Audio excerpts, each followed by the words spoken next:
और 1 table spoon मैंने इसमें अच्छे से सब चीज़ें मिक्स किया, 1 टेबल स्पून टिक्का ऐड किया, लेकिन मैंने इसमें चिली पाउडर और रेड फ्लेक्स ऐड नहीं किए, क्योंकि जब हम टिक्का मसाला डाल देते हैं तो वो ऑलरेडी इतना स्पाइसी होता है कि अच्छा सा फ्लेवर इसमें आ जाता है, आपको मज़ीद डालने की ज़रूरत नहीं रहती।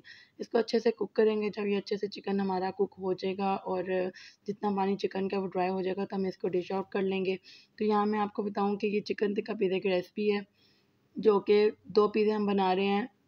2 कप मैदे से लार्ज साइज़ के 2 कप पिज़्ज़ा बना रहे हैं। वीडियो को स्टेप बाय स्टेप मैंने बहुत कोशिश किया कि स्टेप बाय स्टेप आसान तरीकों के साथ आप लोगों को बताऊँ कि जो पहली दफ़ा भी पिज़्ज़ा बना रही है मेरी बहन या जो भी बना रहा है, उसको आसानी से समझ आ सके और ईज़िली अपना पिज़्ज़ा फर्स्ट टाइम में बहुत अच्छा सा कुक कर ले।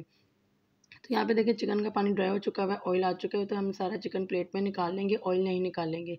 तो मैंने यहाँ पे मेरे पास ऑलिव्स नहीं थे, मशरूम्स नहीं थे, जो पेपर्स घर में मौजूद थे, सॉसेजेस थे, तो मैंने उनको यूटिलाइज़ किया। 3 सॉसेजेस थे, इनके ऊपर प्लास्टिक था, आपने इसको निकाल लेना प्लास्टिक से और इनको आपने अच्छे से स्लाइस कटिंग कर लेनी है। और जो हमारे पास ऑयल और मसाला बच गया था, उसी के अंदर आपने ये सॉसेजेस को डाल के फ्राई कर लेना है 2 से 3 मिनट में। ये बड़ा अच्छा सा स्पाइसी सा फ्लेवर देंगे, क्रंची हो जाएंगे। मोस्टली लोग जो होते हैं बेक करते हुए जस्ट ऊपर से डाल देते हैं, लेकिन अगर आपको इस तरीके से डालेंगे ना, ये बहुत ज़बरदस्त आपको स्पाइसी और क्रंची टेस्ट देंगे, नमकीन नहीं लगेंगे। यहाँ पे मैं आपको बता दूँ कि मैंने पिज़्ज़ा चीज़ यूज़ किया है। चेडर और मोज़रेला चीज़ मैंने 2 अलग-अलग लेनी पड़नी थी, तो वो महँगी पड़नी थी। तो ये एक नॉर्मल प्राइस की थी और इससे 2 पिज़्ज़े ईज़िली बन जाएँगे और इसके बाद ये बच भी जाएगी। तो इधर दूसरी तरफ मैंने सॉसेजेस निकाल लिए हैं, पैन रेडी किया, ये लार्ज साइज़ का पैन था, ऑयल से ग्रीस कर लिया। तो यहाँ 30 मिनट्स गुज़र चुके हैं। तो इसको ये देखें किस तरह से ये फूल चुकी हुई है और अच्छी सी डबल हो गई हुई है। तो इसको ये देखें हम पंच देंगे और देखेंगे कि हमारी डो कितनी ज़्यादा फ्लफ़ी हो गई है।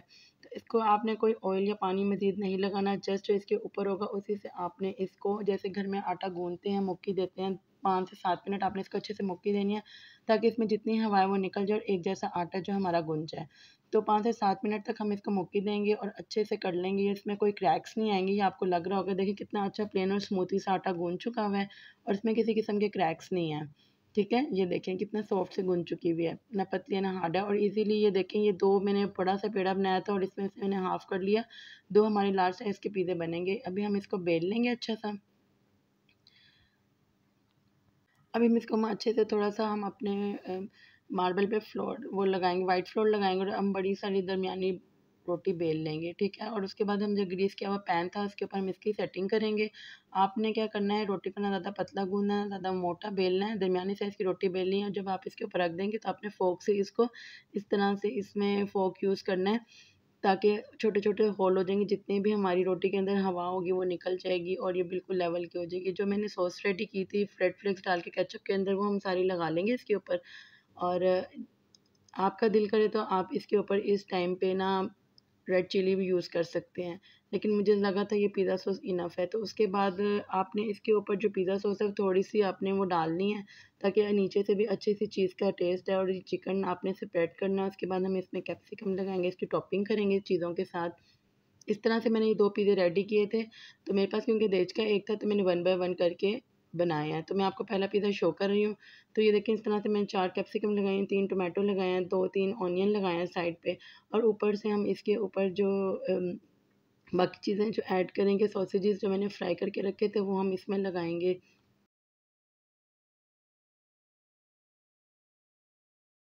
ये सॉसेजेस मैंने सारे लगा लिए हैं और यहाँ पे मैंने पीस को अच्छे से चीज़ को अच्छे से क्रश किया है और इसके हमने जो है ना अच्छे से टॉपिंग से चीज़ से कवर कर लेना है। और यहाँ पे मैं इसके ऊपर थाइम स्प्रिंकल करूँगी, ओरिगानो थोड़ा-सा स्प्रिंकल करूँगी। थाइम और ओरिगानो की बहुत ज़बरदस्त सा फ्लेवर की खुशबू आती है और आप वो इसके ऊपर जब ये बेक हो जाए तो आप इसके ऊपर गार्लिक पाउडर भी सेपरेट कर सकते हैं, बहुत ज़बरदस्त फ्लेवर आता है।